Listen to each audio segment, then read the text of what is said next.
Olá amigos, boa noite, começando mais um TalkNet, o nosso encontro aqui de todas as noites, para esse bate-papo, né, que tem se tornado tão gostoso, tão frequente.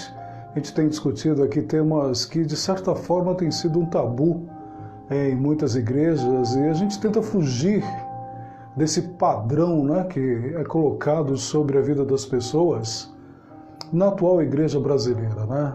É inegável que nós precisamos de uma nova reforma, né? Principalmente no que diz respeito à igreja evangélica, né?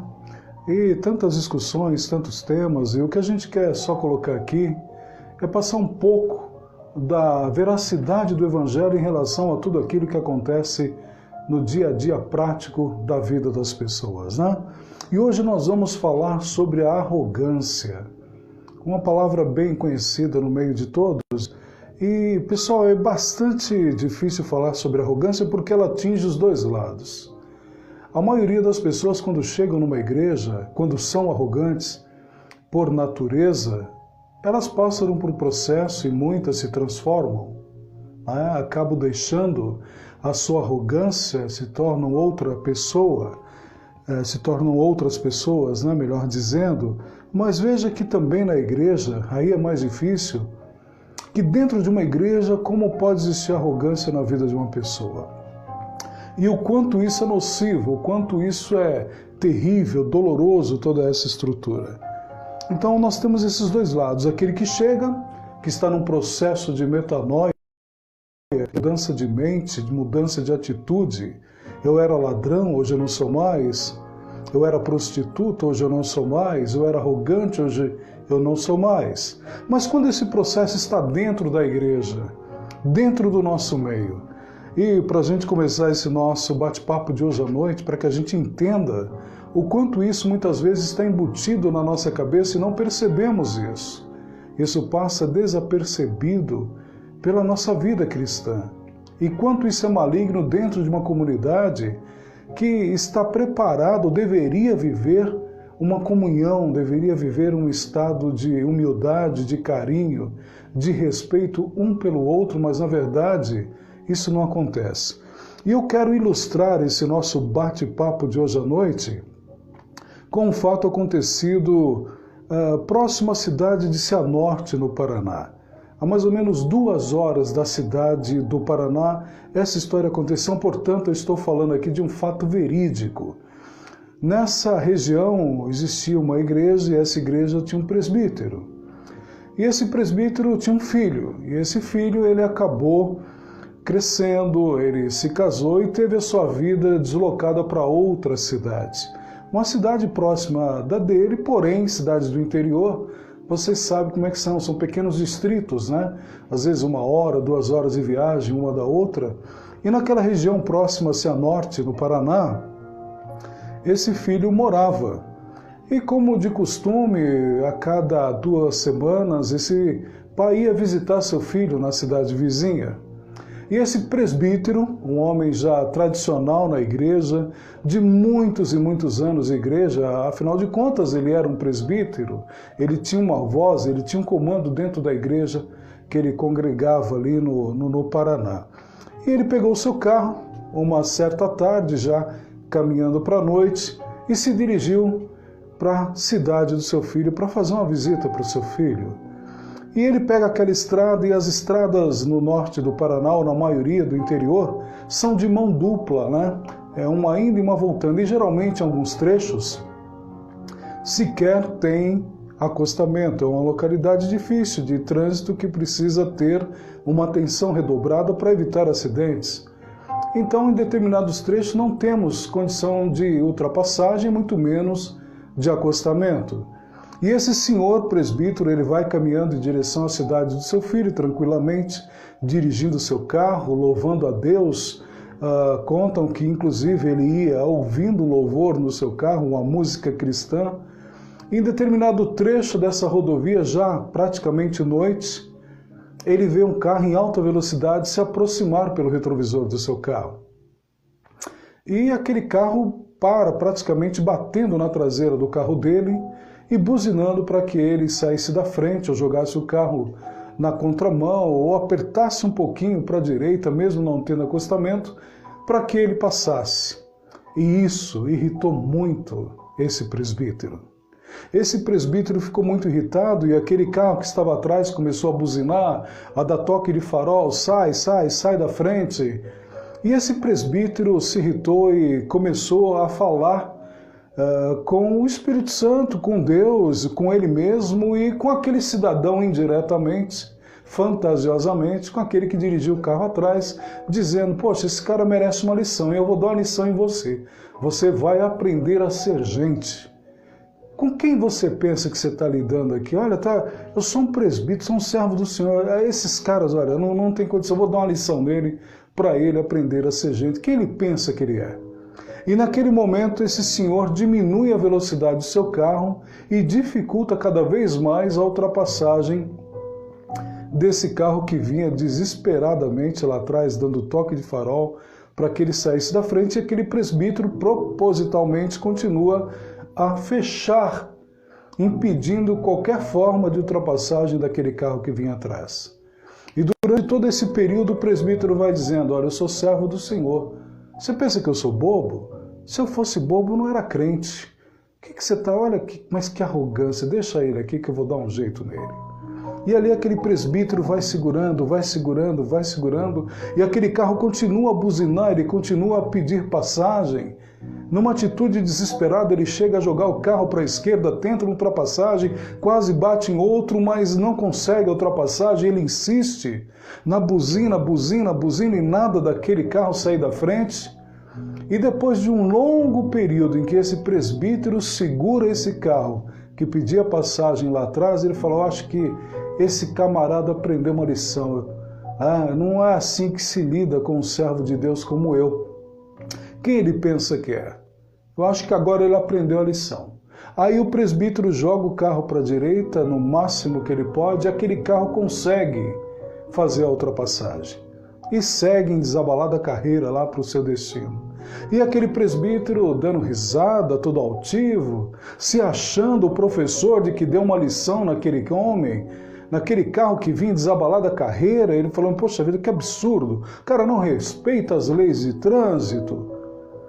Quem ele pensa que ele é? Ele precisa aprender a ser homem, a viver em comunidade. Você aqui está dizendo que a velocidade é 80, porque ele está a 120? Por que ficar buzinando na minha traseira para que eu deixe ele ultrapassar? Que absurdo! Mas eu acho que agora ele aprendeu a lição. E aí, pessoal, aquele presbítero continua a sua caminhada. Depois de mais ou menos uns 30 minutos que ele vai se aproximando, já à noite alta, de longe ele percebe aquelas luzes lá no fundo da estrada. E com a medida que o carro vai se aproximando, ele percebe que era o highlight de viaturas do Corpo de Bombeiro e também da Polícia Militar daquela região do Paraná. E ele pensa, poxa vida, aconteceu um acidente ali. Eu já sei o que foi que aconteceu. Provavelmente foi aquele cara que vinha como um louco atrás de mim, pedindo ultrapassar. Olha aí o preço que ele pagou. Olha Jesus, olha Deus agindo, olha como Deus é justo. Tenho quase que certeza que foi ele, porque só o carro dele passou por mim aqui nessa direção, ele deve ter capotado o carro em alta velocidade. Aí é o preço do pecado, é o preço de não respeitar as leis, é o preço de não fazer o que Deus determina em nossas vidas. E ele vai cada vez mais se aproximando daquela confusão, até que ele chega no ponto exato. Quando ele vai passando devagarzinho, aquele instinto de curiosidade que todos nós temos, ele dá uma olhadinha para o lado esquerdo, né, com todo cuidado, com toda atenção, muita sinalização na pista, luzes acesas, ambulâncias. E quando ele olha, ele percebe que o carro que está capotado, envolvido num acidente, era muito parecido com o carro do filho dele. E aí ele tem aquele primeiro sentido, aquela apreensão, ele andou alguns metros e resolveu parar o carro.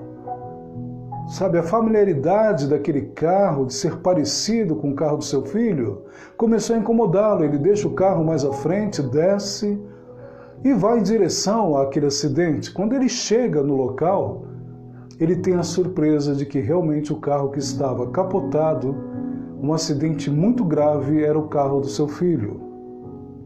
E ali ele entra em desespero e sai procurando o corpo de bombeiros, falando com policiais, onde está quem estava dirigindo esse veículo, e todo mundo tentando tirar ele daquele ambiente. É nesse momento que ele diz, é meu filho, esse carro é do meu filho. E aí um policial leva ele até uma ambulância que estava ali naquele resgate, e o paramédico diz, olha, nós acabamos de socorrer o motorista desse carro. E ele, olha, foi num estado terrível, o estado dele é muito, muito, muito grave. Eu não sei se ele foi com vida, se ele chegou com vida no hospital. Mas ele está nesse hospital, só segue para lá porque a ambulância já o levou para esse hospital. E aquele homem sai desesperado, entra no seu carro e aí, em alta velocidade, ele se dirige para o hospital daquela cidade. Chegando no hospital, ele entra desesperado, já vê a sua nora, parentes ali da esposa do seu filho, e todo mundo muito apreensivo, todo mundo chorando, aquele clima terrível. Cidade pequena do interior, a informação corre muito rápida, e um abraçando o outro, chorando, um orando, um clamando ao Senhor, outro de joelho. E a nora vem, abraça ele sofreu um acidente terrível, terrível, terrível.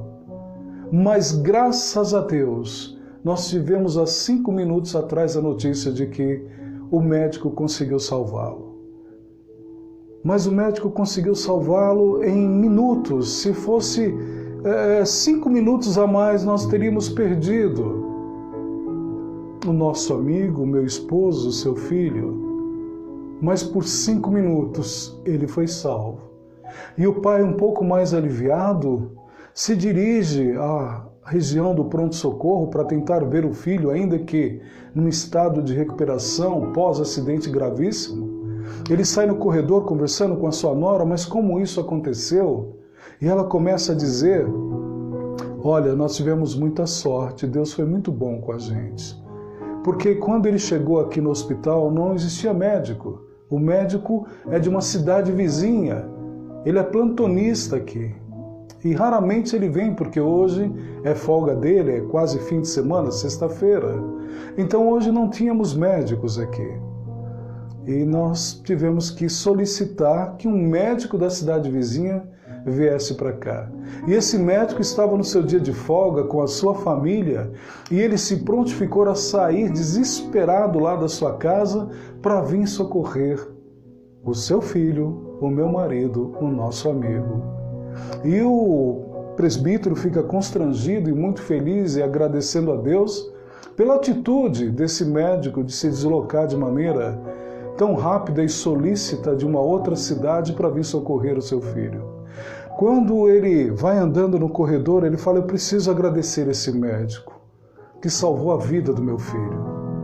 E nesse momento vem um rapazinho andando pelo corredor, com uma camisa comum, com uma calça comum, um tênis no pé, e nesse momento que eles vão passando, aquele senhor reconhece aquele rosto. Fala, olha, eu acho que esse rosto não me é estranho, me parece muito com o rosto daquele moleque que passou por mim cortando o carro. Ele deve estar aqui trabalhando no hospital, deve ser alguma coisa aqui, ou veio visitar algum parente.